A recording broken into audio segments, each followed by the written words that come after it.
Welcome back for another video. Gameweek 18 went fairly well, 70 points all out and a green arrow just inside the top 100k for the first time this season. Salah, Palmer, Isak and Bowen all on the score sheet. I think the Bowen differential pick's done fairly well overall. He got the only goal against Southampton in their 1-0 win. Though Mbumo was the one who I sold for him, so not a significant gain there. No bonus points for Bowen surprisingly, unless he sneaks enough to the final recalculation.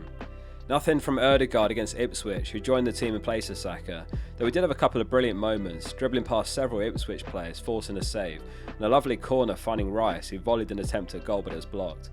That's 5 games in a row that Isak has scored now, 7 goals and 2 assists over that run. Elsewhere, Semenyo took 5 shots for 0.48 XGI, but another blank from him. I'll probably keep him for another couple of game weeks, then get rid. Van Heck with a 9-pointer rooted to the bench. I had some blanks from him against Southampton, Leicester, Palace and West Ham, and he finally delivers when he was benched, peak FPL. Greaves was back in the Ipswich team and he actually started in the 1-0 loss against Arsenal to conclude the game week. Double Arsenal clean sheet there and a nice rank nudge at the end. Let's have a look at how you got on with some of the highs and lows sent in this week. Carl's is a bit of a mixed one actually. He took a -8, taking out Saka, João Pedro and Davis, and he brought in Jesus, Diaz and Trent, who all did nothing, but he still finished on 86 of bonus points, so 78 minus the hits, big green arrow. Daniel had a bench disaster. He benched Sales and Guehi in particular for 16 points on his bench. All-round disaster of the week has to go to Bruno Fernandes. In a week where millions of us were searching for the best Saka replacements, they pretty much all disappointed, but Bruno getting sent off for -2 points truly was peak FPL. He was in 1.4 million teams. And lastly, Anton, who went very much against the grain with his Saka replacement, and it paid off massively. He went Saka to Elanga, who finished on 11 points. 81 points all out, took him up to 71k in the world, very nice. Let's get into the team for Gameweek 19 and transfer plans. In goal, Raya plays away to a Brentford side that have been an absolute force in home fixtures. In fact, 18.9 expected goals at the G-Tech, ranked second highest, only behind Man City, 25 big chances created in home games. So this could be a hard-fought clean sheet this week. Arsenal hitting a bit of a rocky patch of fixtures as far as clean sheet potential, but Raya's set and forget for me.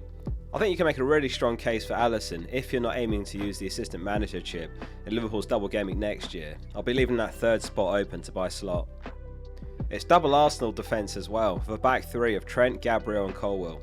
Arsenal were second on the clean sheet probability still, albeit given just a 37.5% chance, tied with Man City in fact, who faced Leicester. Palace lead the clean sheet odds this week with 39.5% for their home fixture to Southampton. Is anyone looking at a Palace defender this week, or Henderson?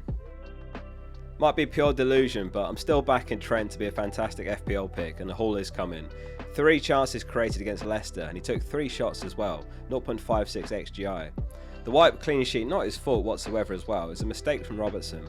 Liverpool going to be away to West Ham and they can't afford to let in silly goals again against stronger teams like West Ham. West Ham have actually conceded 204 crosses down their left flank, which ranks 3rd worst in the league. So hopefully this continues and Trent gets plenty of opportunities to whip in those killer balls. Colwell's going to be away to Ipswich, given a 36% chance of a clean sheet. Just 8.4 expected goals in home games for Ipswich, for comparison 18.9 for Brentford. So encouraging reading heading into this one with defender. A jammy assist last match, 0.02 expected assist, followed up by a world-class individual moment from Palmer. Ordinarily just a 6-point ceiling for him, which is all you can ask for really for 4.6 mil. While still a 6-point ceiling in fact, given he did concede twice after the assist.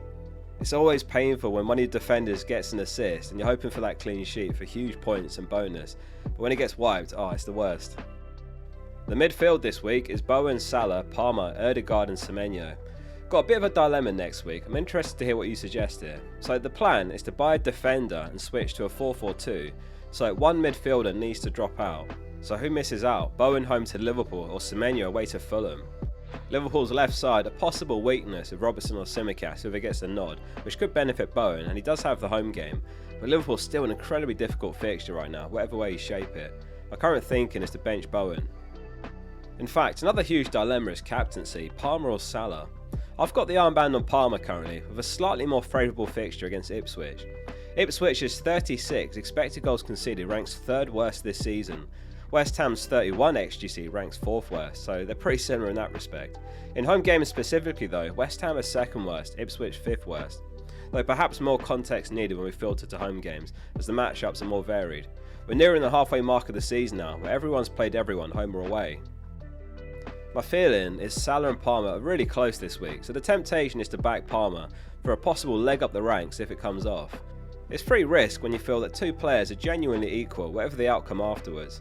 If I do follow through with it, I'm not looking forward to that West Ham game hoping Salah stays quiet. It seems very unlikely in current form. The alternative option is to ride the wave with Salah rather than swim against the current with Palmer and hope to make gains elsewhere. Last game week, Salah was about 200% effective ownership and Palmer 100%, meaning it was essentially a 9-player game week. It could be similar here, but I think more will be considering Palmer now. Glad to have retained an Arsenal attacker, as the fixtures are still there I feel. Brentford with 5 or 6 flagged defenders, and although they've been sensational attack, they're the 6th worst defence for expected goals conceded. Absolute bullet dodge not opting for Bruno, who was genuinely a fine pick to go for as a Saka replacement. After Brentford, they've got Brighton and Spurs, which could afford more opportunities for Odegaard to get something. Further to the already long injury list at the back, both Flecken and me were taken off injured in the Brighton match. Semenyo's 72 shots this season can only be bettered by Haaland's 73. The underlying numbers have been good, but it's just not translated to points. 2 more weeks in the team for him in all likelihood before it's time to look elsewhere, when they're away to Chelsea and Newcastle, then home to Forest. Rodgers and Ahmad are the 2 players that are of interest around then. Wood's goals have dried up as well, just 1 in his last 5, having started him in every game as well. I'm not in a rush to sell him at all though. I mean, all the forwards, bar Isak and Cunha, just aren't impressing recently, so realistically, where do you even go for if you sell him? Further to that, I actually quite like this upcoming run for Forest. It's just Liverpool and Gameweek 21 where I'd look to bench him anyway, so the plan is to definitely keep hold of Wood. Isak completes the starting 11 with an away game to Man United, who are in a serious slump right now. No new manager bounce, consecutive defeats to Bournemouth and Wolves, Bruno suspended, Ugarte suspended. I think Isak's nearing a must-have when you go back to that point and the other forwards not doing the job right now, and no one's buying Cunha with the potential ban looming, so which forwards do you even go for? The lack of forwards in the game right now does at least allow us some time to focus elsewhere. I'm looking to chop and change my defence this week, and then my midfield in the coming weeks. On the bench, it's Fabianski, Strand Larsen, Van Heck and Greaves. 2 offside goals for Strand Larsen last game week. It's just as well they're off, as I benched him anyway. Pereira's had an immediate impact, and he could be a handy third budget forward in my team. However, look at those fixtures though. The Wolves have got such a brutal run coming up, so I could swap him out for João Pedro when he's got Ipswich in a few weeks' time, but the immediate priority is elsewhere in my team, so let's get on to transfer plans. I've got 1 free transfer and 0.5 mil in the bank. There's many ways I could go right now. I could do Bowen to Gordon or Rodgers. Semenyo to Rodgers works quite nicely as well, given how well he and Bowen actually rotate. The plan that I've landed on is Van Heck to Munoz ahead of Southampton home. I've rambled on enough about Palace's fixtures the last few videos, but pulling it up here you can see just how good they are long term. There's only a few games in here, all the way to April where I'd want to bench him. 4th best defender for expected goal involvement after Trent, Vardy and Davis. And if we look side by side next to Colwell's fixtures, they work fairly well in tandem as a rotation pair, or some weeks even start both of them. Plans always change of course, but with Gabriel and Trent set and forget starters, those 2 can rotate in as a 3rd defender for the long term future, which does also give some breathing room to focus transfers on midfielders and forwards after that. Van Heck's been a disaster pick despite some really good fixtures, so it's time to say bye to him. He was there for coverage in his busy period, and I think the plan was sound, but it's time to chase the upside of Munoz.